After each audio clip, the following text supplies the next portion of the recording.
When you use assessments in the hiring process, you have a choice whether you share the assessment results with the candidate even if they don't get hired.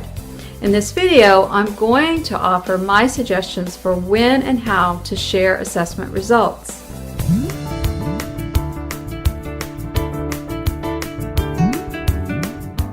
As a refresher, when we're using assessments in the hiring process, it's part of the process, not an absolute factor in our decision making. And assessments are not pass-fail. They're highlighting strengths in a work style and uncovering things that you might not see as clearly through an interview or some other part of the hiring process.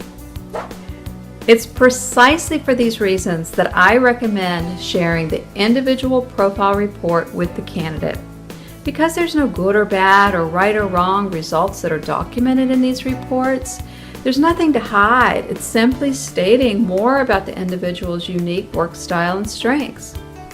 And because we're not using this information as the sole source of our decision making, you're not giving the candidate any more rationale that you may have been sharing through other conversations. In fact, it works in the opposite way, in that sharing this information and being more transparent builds trust.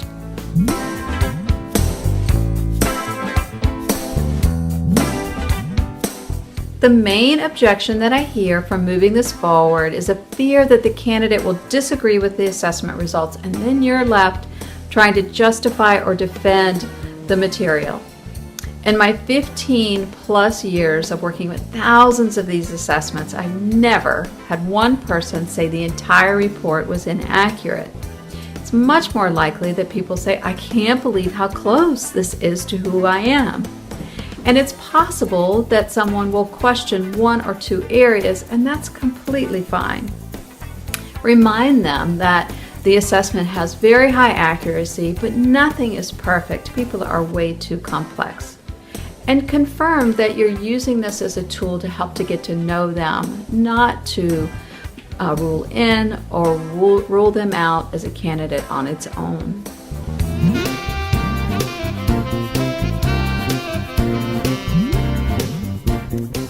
In my opinion, there are several valuable benefits that far outweigh that concern.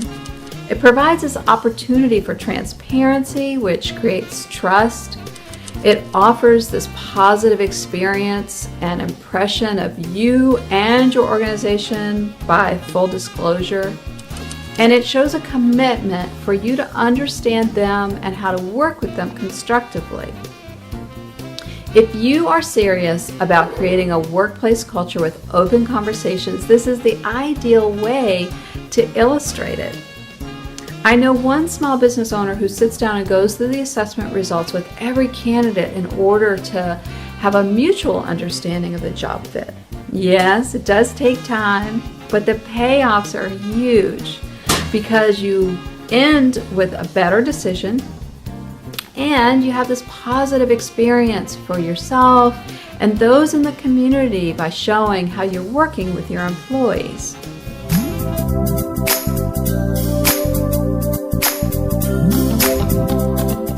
Whatever you do, be consistent.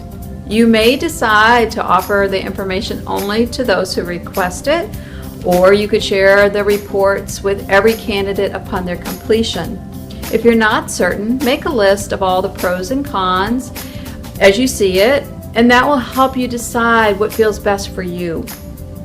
Being thoughtful and aware of why you're releasing the information is the most important thing. Be sure to check out other videos in the Learning Resource Center available to you as a member. Here's to your graceful leadership.